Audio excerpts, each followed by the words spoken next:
आज का टॉपिक है मार्ले मिंटो सुधार। तो मार्ले मिंटो सुधार 1909 क्या है?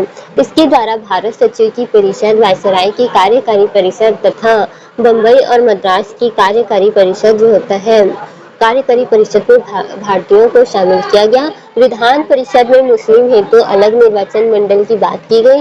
भारतीय राष्ट्रवादियों द्वारा इन सुधारों को अत्यधिक एहतियाती माना गया तथा मुसलमान हेतु पृथक निर्वाचन मंडल प्रावधान से हिंदू नाराज थे। केंद्रीय और प्रांतीय विधान परिषद के आकार में वृद्धि की गई।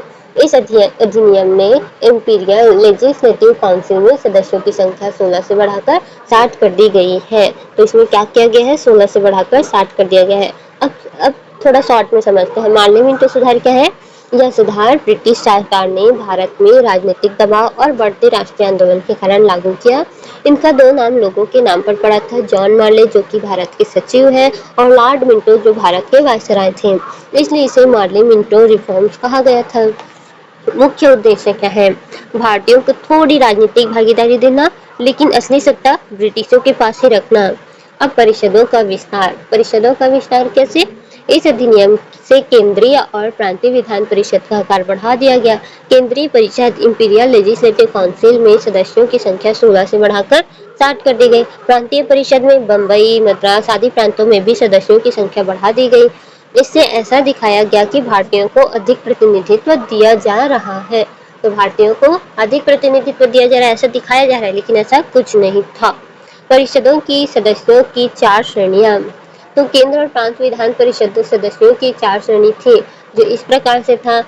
तो पहला था पदेन सदस्य। ये पद के कारण सदस्य होते थे।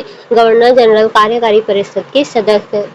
तो पदेन सदस्य क्या है? गवर्नर जनरल और कार्यकारी परिषद के सदस्य थे, यानी पद के कारण सदस्य थे। ठीक है, पद के कारण क्या थे? सदस्य थे। अब दूसरा मनोनीत सरकारी सदस्य। मनोनीत सरकारी सदस्य क्या है? ये सरकारी अधिकारी होते थे। ये क्या होते थे? सरकारी अधिकारी होते थे। इन्हें गवर्नर जनरल द्वारा नियुक्त किया जाता था। तो इसे क्या किया जाता था? गवर्नर जनरल द्वारा नियुक्त किया जाता था।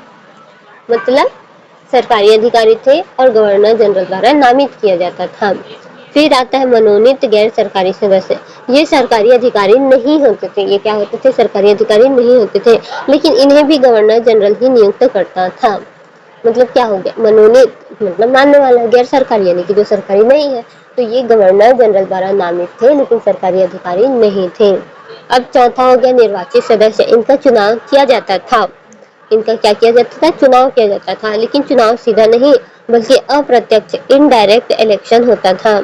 नगर पालिका, विश्वविद्यालय, व्यापारिक संगठन, इन संस्थाओं के सदस्य प्रतिनिधि चुने जाते थे।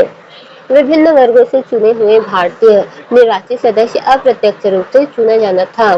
भारतीयों को पहली बार इंपीरियल लेजिस्लेटिव काउंसिल की सदस्य प्रदान की गई। मुसलमानों हेतु पृथक निर्वाचन मंडल की बात की गई। कुछ निर्वाचन क्षेत्र मुस्लिमों हेतु निश्चित किए गए, जहां केवल मुस्लिम समुदाय के लोग ही अपने प्रतिनिधियों के लिए मतदान कर सकते थे। सत्येंद्र पी सिन्हा वायसराय की कार्यकारी परिषद में नियुक्त होने वाले पहले भारतीय सदस्य थे। तो पहले भारतीय सदस्य कौन थे? पहली बार भारतीयों को केंद्रीय परिषद में जगह। इस अधिनियम से पहली बार भारतीयों को इंपीरियल लेजिस्लेटिव काउंसिल में सदस्य बनने का अवसर मिला, लेकिन ब्रिटिशों का नियंत्रण अभी भी बना रहा। मुसलमानों के लिए अलग निर्वाचन मंडल सबसे महत्वपूर्ण। एशिया सुधार की सबसे महत्वपूर्ण विशेषता थी मुसलमानों के लिए अलग निर्वाचन मंडल। इसका मतलब क्या था? मुसलमान केवल मुस्लिम उम्मीदवारों को ही वोट देंगे। यह नीति फूट डालो और राज करो की नीति का हिस्सा थी। हिंदू मुस्लिम राजनीतिक अलग हो गए। वायसराय की कार्यकारी परिषद में भारतीय। इस अधिनियम के बाद सत्येंद्र नाथ प्रसाद सिन्हा वायसराय की कार्यकारी परिषद में नियुक्त होने वाले पहले भारतीय बने। तो सत्येंद्र नाथ सिन्हा क्या बने? पहले भारतीय बने। ये है सत्येंद्र नाथ सिन्हा। इन्होंने क्या किया है? पहले भारतीय बने थे। कार्यकारी परिषद में नियुक्त होने वाले पहले भारतीय बने थे सत्येंद्र नाथ सिन्हा। ठीक है, फिर देखते हैं आगे राष्ट्रवादियों की प्रतिक्रिया। अब राष्ट्रवादी क्या चाहते थे? राष्ट्रवादियों की क्या प्रतिक्रिया थी? भारतीय नेताओं को ये सुधार पसंद नहीं आया।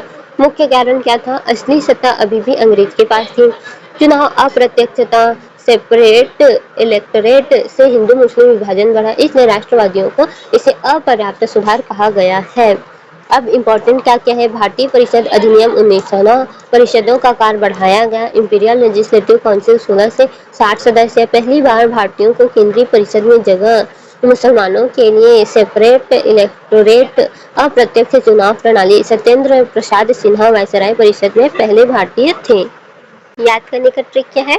याद करने का ट्रिक है 60 मुस्लिम चुनाव सिन्हा, 60 सदस्य मुस्लिम, अलग निर्वाचन चुनाव शुरू और सिन्हा परिषद, 60 मुस्लिम चुनाव सिन्हा, 60 मुस्लिम चुनाव सिन्हा।